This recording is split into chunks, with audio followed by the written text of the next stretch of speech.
ناظرین و سامعین السلام علیکم ورحمۃ اللہ وبرکاتہ۔ مولا یصلی وسلم دائماً ابداً علی حبیبی کا خیر الخلق کلہم۔ ناظرین و سامعین،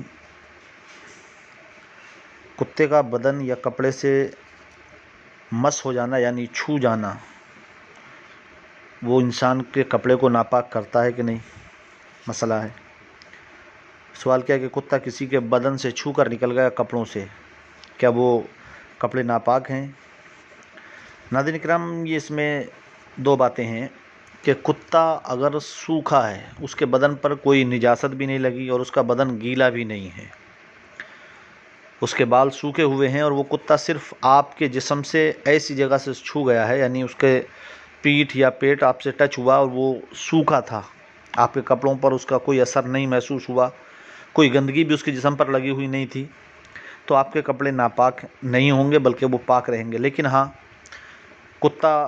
دوڑ کر آیا، اس کا پسینہ ہے اس کے جسم پر، یا اس کا منہ آپ کے کپڑوں سے ٹچ ہوا،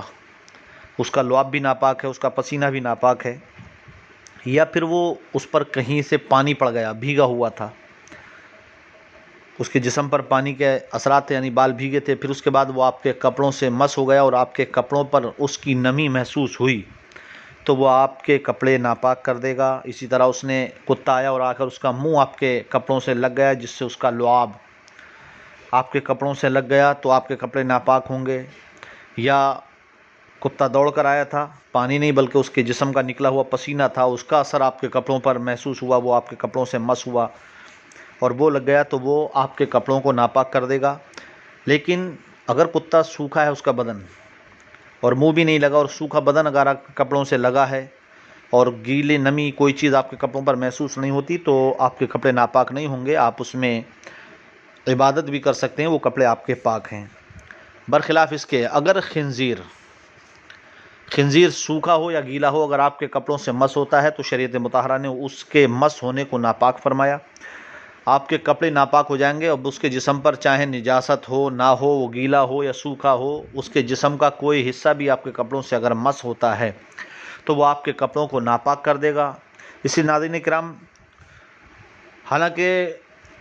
خنزیروں سے ایسا سابقہ نہیں پڑتا کہ آدمی اس سے ویسے بھی احتیاط رکھتا ہے، لیکن کبھی ایسا ہوتا ہے کہ ہم کہیں کھڑے ہوئے ہیں اور کتے ہر جگہ ہوتے ہیں، کتا دوڑ کر کے آیا اور آپ کے قریب سے نکلا اور آپ کے جسم سے لگ گیا، آپ کے کپڑوں سے لگ گیا، تو ایسا ہو جاتا ہے۔ تو اس میں کچھ لوگوں کا خیال یہ ہوتا ہے کہ شاید کتا ناپاک ہے، نجس العین ہے، اس لیے ہو سکتا ہے ہمارے کپڑے ناپاک ہوئے ہوں۔ تو اس کا مسئلہ یہی ہے کہ اگر وہ گیلا نہیں ہے، اس کے بدن کی کوئی نمی آپ کے کپڑوں پر محسوس نہیں ہوتی، آپ کے جسم پر محسوس نہیں ہوتی ہے، تو آپ کے کپڑے ناپاک نہیں ہوں گے۔ اللہ تبارک و تعالی ہمیں آپ کو سب کو اسی طریقے سے دین سیکھنے کا شوق عطا فرمائے، اور یہ جو مسائل ہیں ہمیں ان کو سیکھنے اور سمجھنے کی رغبت عطا فرمائے۔ آمین۔ وآخر دعوانا الحمدللہ رب العالمین۔